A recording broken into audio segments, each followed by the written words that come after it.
All right, this is the ingenuity function operations, which means that we're going to be working on addition, subtraction, multiplication, and division. So let's start with addition. So we have f plus g of x. Okay, so this is basically saying f of x plus g of x. Okay, so you're just gonna go ahead and add these two together. You're gonna get letter C. Okay, if you want me to do it, I will do it. So it's x squared plus 1 plus 5 minus x. Okay, so you just combine in like terms. So x squared, and then you have plus 6 subtracting x. So you choose the third one. So let's look at the next one. You're going to be subtracting the uh, f of x, subtracting g of x. Okay, so you're going to go ahead and use x squared plus 1, subtracting 5 minus x, and then you're going to be combining like terms again. So you have add 1, subtract 5, so that means it's subtracting 4, subtracting a negative x, so which means that you're going to be adding x. Okay, so you're going to get, you're going to choose the first one. All right, so next one, you're going to have to multiply. So you're going to have to use f of x to multiply by g of x. Okay, simply just multiply these two binomials to each other. So x plus 2 multiplied by x minus 4. And you just go ahead and FOIL them. So you're going to get x squared minus 4x plus 2x and minus 8. Okay, combine in like terms. So you're going to get x squared minus 2x minus 8. Okay, so choose the third one. All right, so if they said that, talking about the division here, so f of x to divide it by g of x, so the condition is that x cannot equal to 0, otherwise you cannot really go on with this question. Okay, so f of x is x to the fourth power minus x cubed plus x squared, and then g of x is negative x squared. So what I'm going to do is I'm going to factor out the x squared. Okay, so that will give me x squared minus x plus 1. On the bottom, I'm going to have negative x squared. Okay, you'll be able to cancel out x squared on both sides. So you're going to end up getting negative x squared minus x plus 1. Okay, so which means that you're going to distribute the negative. So you're going to change all the signs of all the terms inside the parentheses. So you're going to get negative x squared plus x minus 1. Okay, so you're going to choose the third one.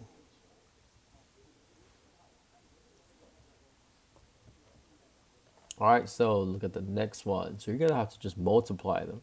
So, because this tells you that it's basically saying r of 4 multiplying by s of 4. Okay, so which means that you have to solve for the r of 4 and s of 4.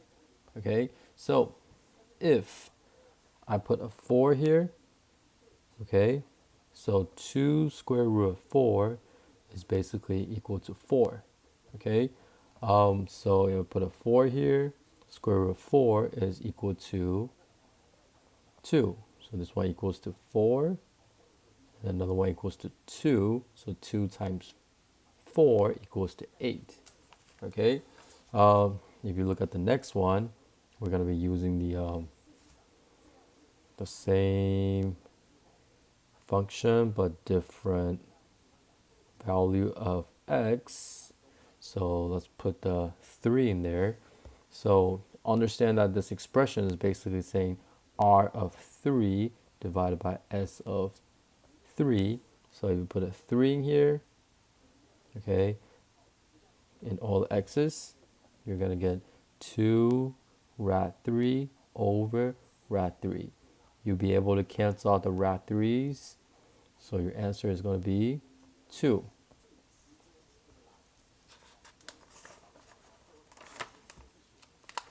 All right, so let's look at the next one. So you just have to combine by using addition. Okay, So this is basically saying h of 2 plus k of 2. Okay, so all you need to do is put 2 in there.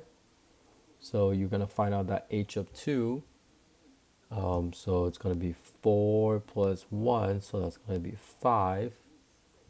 Okay, so for the k of 2, you're going to use 2 minus 2, that's going to be 0. Okay, so if you add them up, it's going to be 5. So you're going to put 5 in here. Now I'm going to use the same function but different values. So let me erase the 3's. Now this time, that was a 2. So this time we're going to be inserting a 3 because this is basically saying h of 3 minus k of 3. Okay, so insert the 3 in there. Okay, so h of 3 is going to equal to 3 squared plus 1, so that's going to be 10. Okay, k of 3 is going to equal to 3 minus 2, which is going to be 1. Okay, so 10 minus 1, 9. Okay, so the last thing I want to do, you're going to have to evaluate. So I'm going to go back to the x equals to 2. Okay, so we already know that h of 2 equals to 5.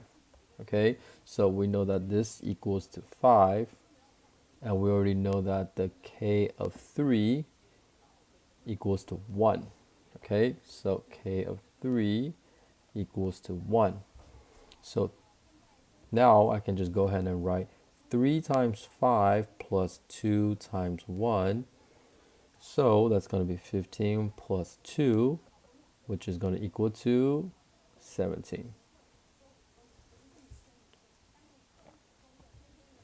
Okay, so next one, you're going to have to find out what g of x divided by f of x. Okay, but we're actually not solving it, we're just looking for the domain, right? So let's rewrite the function into the expression. So g of x is 1, f of x is x. Okay, so your domain is going to be all real numbers, except that you cannot have a 0 in the denominator, otherwise that fraction is going to become undefined, right?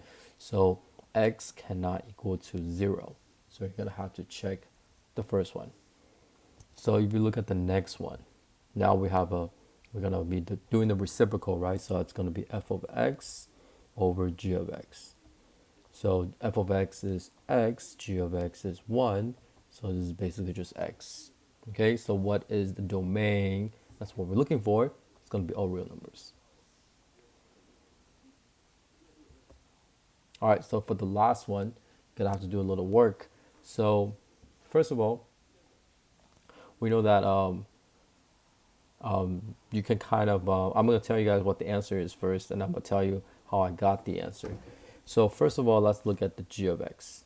Okay, so g of x, you can kind of look at it, it's a quadratic, and it goes down by 3 units. So g of x is equal to x squared minus 3, roughly. Okay, now let's look at the,